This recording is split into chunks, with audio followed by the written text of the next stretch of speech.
السلام علیکم اسٹوڈنٹس، امید کرتا ہوں آپ خیریت سے ہوں گے۔ جی اسٹوڈنٹس، 9th کلاس کی نیو بک انگلش کے چیپٹر 3 کے آج اس ویڈیو میں ہم کوسچن آنسر کریں گے۔ اس کی سمری ہم نے کر لی تھی۔ اچھا بیٹا، یاد رکھیے گا کہ جو ہمارے بورڈ کا پیپر ہے اس میں جو کوسچن آنسر ہیں وہ 10 نمبر کے ہوتے ہیں، دو دو لائنوں کے ہوتے ہیں۔ تو انگلش کے ہر یونٹ کے آپ نے کوسچن آنسر بہت اچھے سے کرنے ہیں اور ضرور کرنے ہیں۔ اور اس ویڈیو میں ہم اس چیپٹر کے کوسچن آنسر کریں گے۔ آپ اس ویڈیو کو بس دھیان سے سن لیجئے گا، انشاءاللہ آپ کو یہ نہ صرف سمجھ آئے گی بلکہ یہ یاد بھی آپ کو ہو جائے گا، کیونکہ میں اس میں تھوڑے سے امیجز وغیرہ یوز کروں گا۔ تو آپ نے بس ویڈیو کو دھیان سے سننا ہے، انشاءاللہ یہ آپ کو یاد ہوں گے اور بورڈ کے پیپر میں بھی اس میں سے کوسچن آئیں گے، ٹھیک ہے؟ تو ویڈیو کو بیٹا ضرور لائک کریں، چینل کو بھی سبسکرائب کریں، کیونکہ ہم تمام کے تمام سبجیکٹس کی بورڈ کے پیپر کے لحاظ سے تیاری کروا رہے ہیں، تو آپ نے چینل کو ضرور سبسکرائب کرنا ہے۔ کوسچن آنسر سٹارٹ کرنے سے پہلے بیٹا میں صرف آدھے منٹ کا آپ کو اس کا اوور ویو دوں گا، تاکہ آپ کو یہ فوراً سے کوسچن سارے سمجھ آنا شروع ہو جائے، یاد ہونا شروع ہو جائے۔ اچھا بیٹا، یہ جو سمری ہے، پوئم ہے سوری، یہ ڈیفوڈل، اس میں ہوتا کیا ہے کہ ایک شاعر ہے، ایک پوئٹ ہے، وہ ندی کے کنارے بیٹھا ہوتا ہے، جا رہا ہوتا ہے۔ وہ کیا دیکھتا ہے کہ ندی کے پانی کے ساتھ ساتھ ڈیفوڈل، نرگس، آبی نرگس، یہ آبی نرگس کے پھول ہیں، وہ اگے ہوئے ہیں۔ وہ اکیلا ہوتا ہے، وہ ان پھولوں کو دیکھتا ہے، اور ہوا چل رہی ہوتی ہے تو یہ پھول ہوا میں اس طرح موو کر رہے ہوتے ہیں، اسے لگتا ہے کہ یہ تو ڈانس کر رہے ہوتے ہیں۔ تو وہ کہتا ہے یار یہ کتنا قدرتی نظارہ، کتنا خوبصورت ہے، اور یہ جو میں اکیلا ہوں انہوں نے تو مجھے خوش کر دیا ہے۔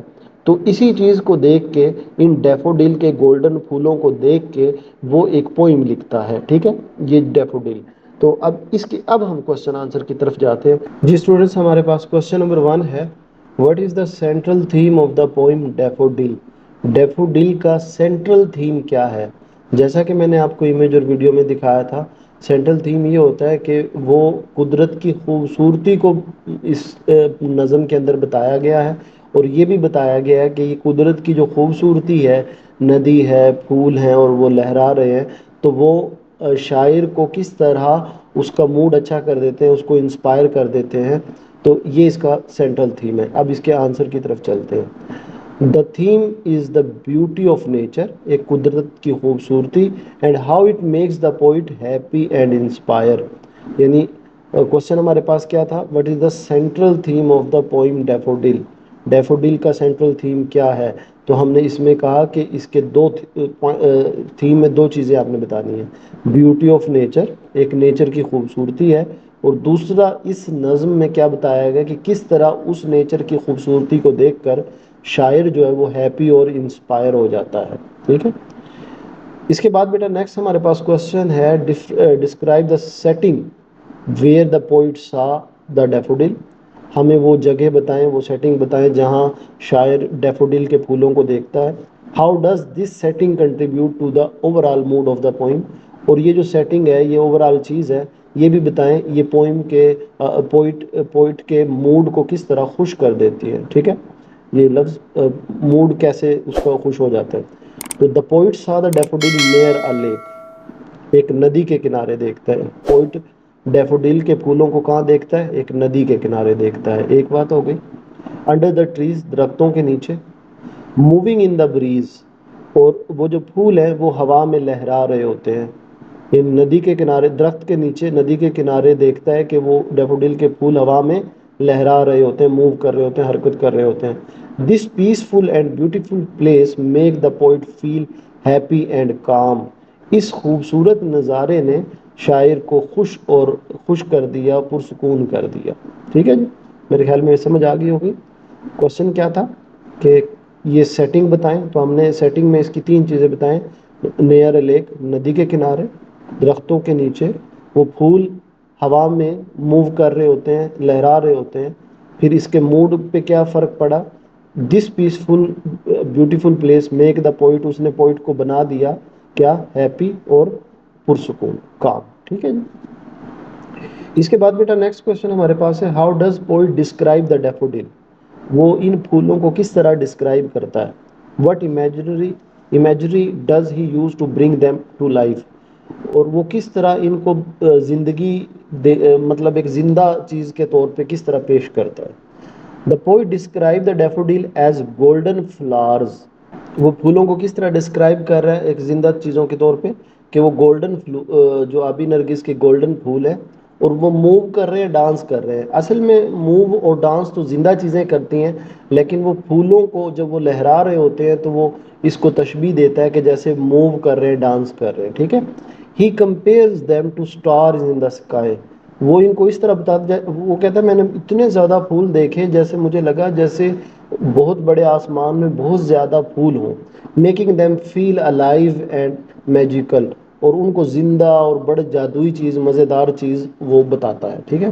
اب تین چیزیں ہم نے جی بتائی ہیں کہ پوئٹ کس طرح ڈیفوڈل کو ڈسکرائب کرتا ہے. پہلی چیز کہ وہ گولڈن فلاورز کو ڈانسنگ اور موونگ کرتے ہوئے بتاتا ہے. پھر وہ ان کو آسمان میں ستاروں کے ساتھ کمپیئر کرتا ہے موازنہ کرتا ہے اور ان کو وہ زندہ اور جادوئی چیز بتاتا ہے. ٹھیک ہے. یہ ہمارے تین کوشچن ہو گئے. بیٹا ویڈیو کو ضرور آپ نے لائک کرنا ہے, چینل کو بھی آپ نے سبسکرائب کرنا ہے اور بتانا ہے آپ کو سمجھ آ رہی ہے یا کس طرح اس میتھڈ کو چینج کیا جائے یا آپ کو اچھے سے سمجھ آ رہی ہے, یہ آپ نے کمنٹ میں ضرور بتانا ہے. کوشچن نمبر 4 ہے آپ کے پاس, identify and explain the use of personification in the poem. اچھا بیٹا جو پرسونیفیکیشن ہوتا ہے یہ آپ نے 8 کلاس میں پڑھا ہوگا یا نہیں پڑھا تو میں بتا دیتا ہوں.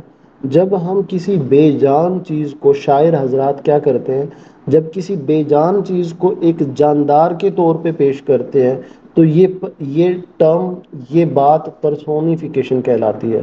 مثال کے طور پہ وہ کہتا ہے کہ ڈیفوڈل کے پھول جو ہیں وہ ڈانس کر رہے ہیں, حالانکہ پھول تو ڈانس نہیں کرتے, وہ تو ہم کہتے ہیں کہ وہ تو ایک ہی جگہ رکے رہتے ہیں, لیکن وہ ہوا میں لہرا رہے ہوتے ہیں تو شاعر نے اس کو ڈانس کرنے سے تشبیہ دی ہے. اس چیز کو پرسونیفیکیشن کہتے ہیں.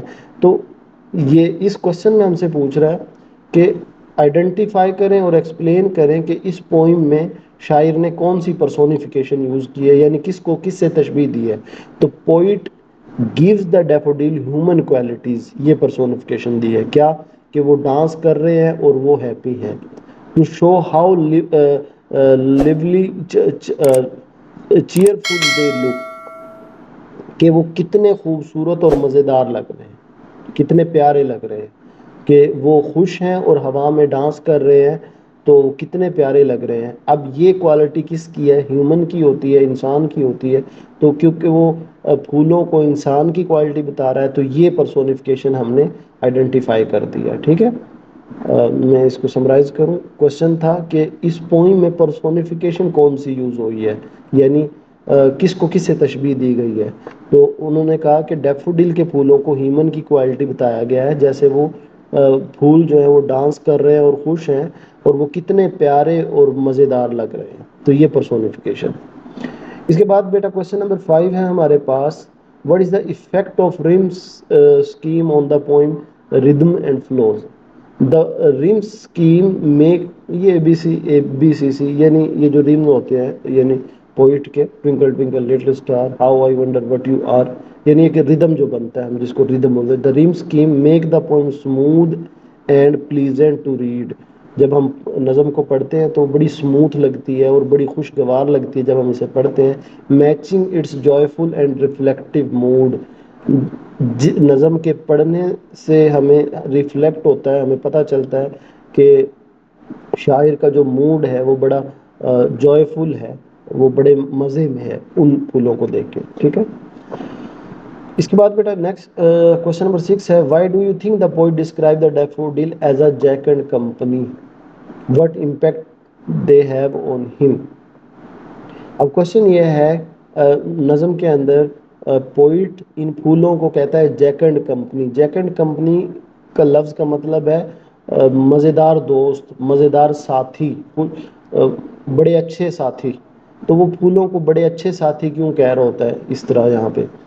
تو آنسر ہم کرتے ہیں جی, the poet call the daffodil jack and company because, یہاں سے آنسر شروع ہوا ہے, چیئرفل ڈانس, وہ جو ہوا میں لہرا رہے ہیں, میک ہم ہیپی, وہ اس کو خوش کر دیتے ہیں شاعر کو, اور لفٹ ہز موڈ, اور اس کے موڈ کو اٹھا دیتے ہیں, اچھا کر دیتے ہیں. ٹھیک ہے.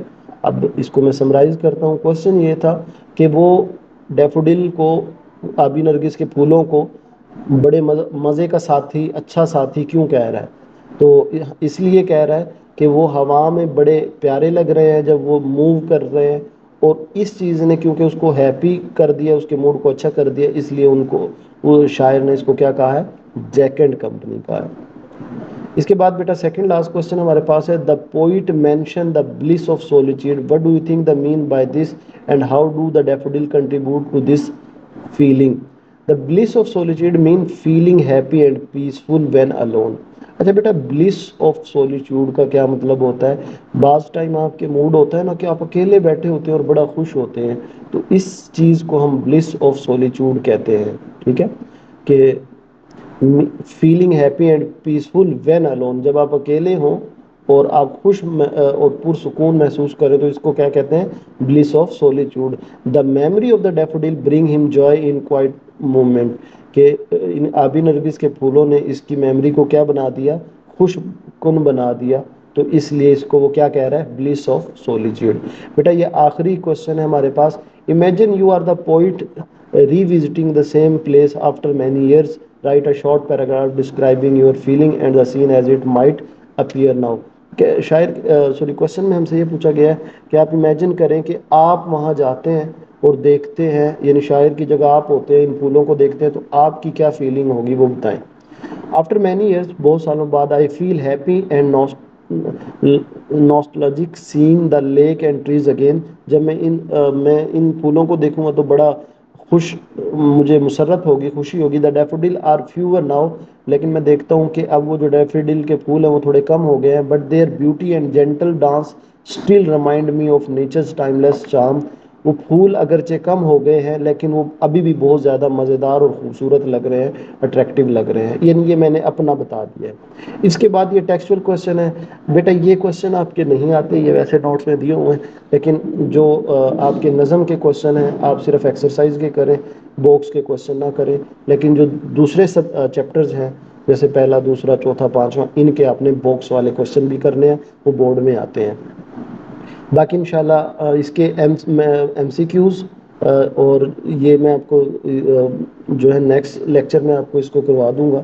بتائیے گا بیٹا آپ کو کیسی لگی یہ ویڈیو اور آپ کو سمجھ آئی ہے یا نہیں آئی. تو کمنٹ میں آپ نے ضرور بتانا ہے کہ میتھڈ چینج کرنا چاہیے یا اسی طرح سمجھ آ رہی ہے. اپنا خیال رکھیے گا. اللہ حافظ.